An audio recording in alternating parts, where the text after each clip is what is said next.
आज हम लेकिन बात करेंगे एक ऐसे सेगमेंट पे जहां पर कि ज़्यादातर हमारे ऑडियंस सवाल पूछती है और ये थोड़े छोटे शेयर हैं। 50 रुपये तक की रेंज के आज शेयर्स पर हम कुछ बात करने जा रहे हैं। उसमें पहला काउंटर में बात करूंगा साउथ इंडियन बैंक पर। मैम कैसे देख रहे हैं साउथ इंडियन बैंक के चार्ट पैटर्न?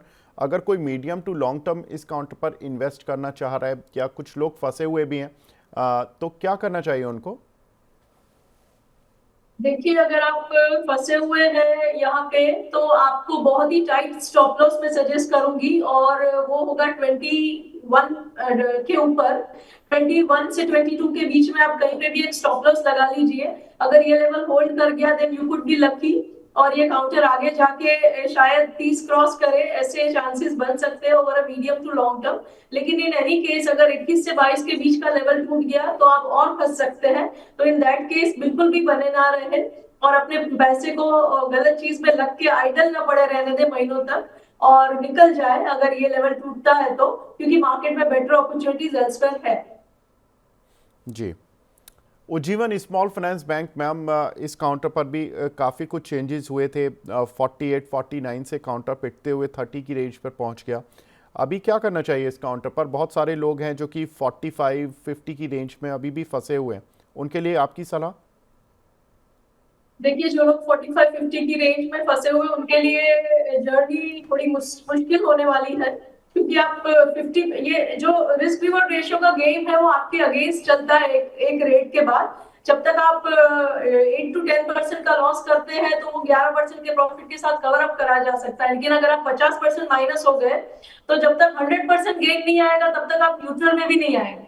तो आपने अगर 45-50 से फंसे हुए हैं और 33 पे ये बैठा हुआ है, तो you need this to become very super performer to come to just break even, जो कि थोड़ा मुश्किल लग रहा है, बट नेवरदलेस ये होने नहीं देना चाहिए था। पर अगर हो ही गया तो अब यहाँ पे एक इम्पोर्टेंट सपोर्ट है लकीली फॉर यू, जो कि 32 पे बनता है। 32 के नंबर को ध्यान में रख लीजिए, और यहाँ तक का पेन झेला ही है तो 32 तक देख लीजिए, शायद 32 होल्ड कर जाए तो यहाँ से धीरे धीरे मार्केट टर्न करेगा और आपके एंट्री लेवल पे दोबारा जाने की कोशिश करेगा, but the journey will be long and it will be painful. ठीक है।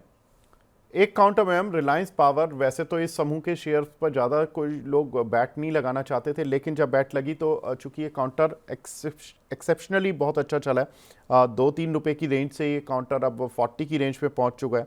क्या करना चाहिए मैम जिन लोगों के पास है? क्योंकि बहुत सारे लोग हैं जिन्होंने कि पैसा अच्छा बनाया इसमें फिलहाल की रैली में, जो इस बार की रैली आई है। अब क्या करना है मैम? जिन्होंने अच्छा पैसा बनाया बहुत लकी लोग हैं। 34 पे एसएल को ट्रेल करना चाहिए, और 34 पे भी आपका स्टॉक आपके लिए मल्टी बैगर है, so that's a safe level. Weekly closing basis पे 34 जब तक होल्ड करता है तब तक कंटिन्यू करना चाहिए, इसमें बने रहना। अपसाइड पे आपका टारगेट हो सकता है 58 and 60। Okay. RTN power ma'am, Ratan India power के नाम से काउंटर आता है। ये काउंटर भी अच्छा चला था। 3 रुपये 6 रुपये की, 3 रुपये से 6 रुपये की रेंज पर आया, फिर रुका रहा, फिर अब 16 रुपये तक आया, थोड़ा रिट्रेस हो गया। 13-14 रुपये की रेंज पे काफ़ी दिन से चल रहा है। अब क्या करना है इस काउंटर पर? देखिए, ये पर्टिकुलर काउंटर का चार्ट सेटअप काफी क्लियरली नेगेटिव है, और जब तक ये 16 के नीचे रहेगा तब तक ये नेगेटिव ही बना रहेगा। तो अगर आप इसमें पहले हायर लेवल से फंसे हुए हैं तो मेरे हिसाब से कट योर लॉसेस, निकल जाना चाहिए, क्योंकि ये फर्दर नीचे जा सकता है। ये 9 और उसके नीचे भी जा सकता है। और अगर आप इसमें एंट्री के लिए देख रहे हैं तो बिल्कुल मत देखें, there are better places in the market. जी। जेपी पावर में हम, इस काउंटर पर भी काफ़ी सवाल आते हैं और इस काउंटर पर भी लोग पूछते हैं, क्योंकि ये 18 से 20 रुपए की रेंज में काफ़ी दिन से फंसा हुआ है।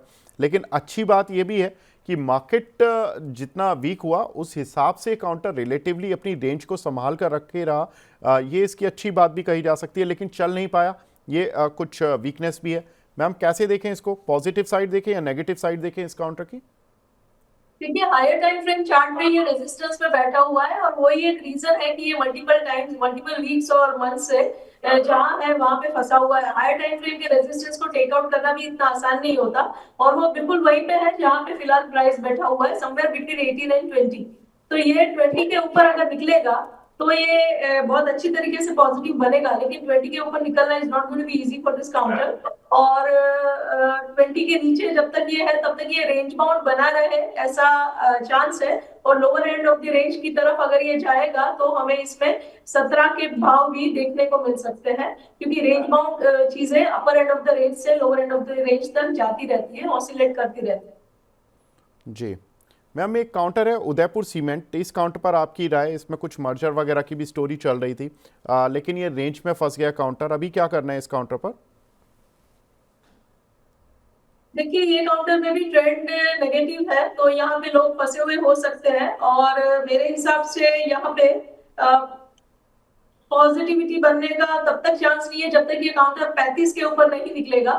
तो मार्केट भी फिलहाल थोड़ी वीक है, और उसमें अगर ये काउंटर और भी वीक है तो मेरे हिसाब से ये शुड कट योर लॉसेस, यहाँ पे बने रहने का कोई मतलब नहीं है, ये फर्दर डाउन जा सकता है। जी, अगला काउंटर है मैम वक्रांगी। इस काउंटर पर एक खबर आई थी 20 दिसंबर के आसपास, जिसमें कि इन्होंने नॉन प्रमोटर्स कैटेगरी को कन्वर्टेबल वारंट्स जारी कर रहे हैं प्रेफरेंशियल बेसिस पर। और इसमें अगर देखें तो ये करीब आई थिंक 35 करोड़ ये प्रेफरेंशियल वारंट्स हैं। तो ये एक कन्वर्टेबल वारंट्स होते हैं। तो शेयर प्राइस में अभी बता देता हूँ कि कितने रुपए पर इन्होंने ये जारी करने हैं। लेकिन मैम आपको क्या लगता है, क्योंकि इस काउंटर पर हमने मूव देखा जब मार्केट वीक चल रहा था, ये खबर आई थी, और उस समय इस काउंटर ने मार्केट के बिल्कुल अलग जाकर अपना मूव दिया, क्या लग रहा है मैम? देखिए, काउंटर अगर ये अपसाइड मूवमेंट जो फिलहाल बनी हुई है उसको अगर कंटिन्यू करेगा तो ये 40 तक भी जा सकता है और 50 तक भी जा सकता है। 50 के आसपास यहाँ पे एक स्ट्रॉन्ग रेजिस्टेंस बनेगा जिसको टेक आउट करना आसान नहीं होगा, पर वहां तक की जर्नी अपने आप में काफी साइजेबल जर्नी है, तो जिनको प्ले करनी है कर सकते हैं। जो लोग इसमें बने हुए हैं उनको 24 पे एसएल लगाना चाहिए और काउंटर में पोजीशन कंटिन्यू करनी चाहिए। बिल्कुल 28 रुपये पर ये वारंट जारी हो रहे हैं, यानी कि 28 रुपये पर शेयर के हिसाब से। तो अगर नॉन प्रमोटर लेवल पर इतना बड़ा कुछ इन्वेस्टमेंट आ रहा है कंपनी में, ऑलमोस्ट 100 करोड़ से ज़्यादा का, तो जाहिर सी बात है एक इन्वेस्टर अगर 100 करोड़ रुपए एक कंपनी में लगा रहा है तो अच्छी वैल्यू के साथ ही वो निकलना चाहते हैं। तो जनरली ये माना जाता है कि शेयर प्राइस उस हिसाब से ही मूव करते हैं। नेक्स्ट काउंटर की तरफ बढ़ते हैं। नेक्स्ट काउंटर है मैम ईज माई ट्रिप। इस काउंटर पर भी एक कॉर्पोरेट डेवलपमेंट हुआ था जिसमें बोनस आया था 1:1 का। उसके बाद ये काउंटर 50% वैल्यू पर ट्रेड कर रहा है। हालांकि लोगों के शेयर डबल हो गए। क्या करना चाहिए अब इस काउंटर पर? इस माई ट्रिप अगेन डाउन ट्रेंड में है और ये पॉजिटिविटी की तरफ मुड़ेगा अगर ये 18 को क्रॉस करेगा। फिलहाल 16 पे है, 18 के ऊपर ये पॉजिटिव दिखेगा, लेकिन तब तक यहाँ पे थोड़ी प्रॉब्लम है। और अगर आप इसमें बने हुए हैं तो आपको 14 पे एसएल लगा लेना चाहिए। 14 का होल्ड करना बहुत जरूरी है और चांसेस भी है कि 14 होल्ड कर जाए तो ये धीरे धीरे टर्न करके अपसाइड पे जाएगा। 18 के ऊपर स्ट्रेंथ में इंक्रीमेंट आएगा। जी, एक काउंटर है मैम यस बैंक का। इस पर जनरली यस की सलाह आती थी, लेकिन आजकल नो की सलाह ज़्यादा रही है। क्या लगता है, आप यस साइड पर हैं या नो साइड पर हैं?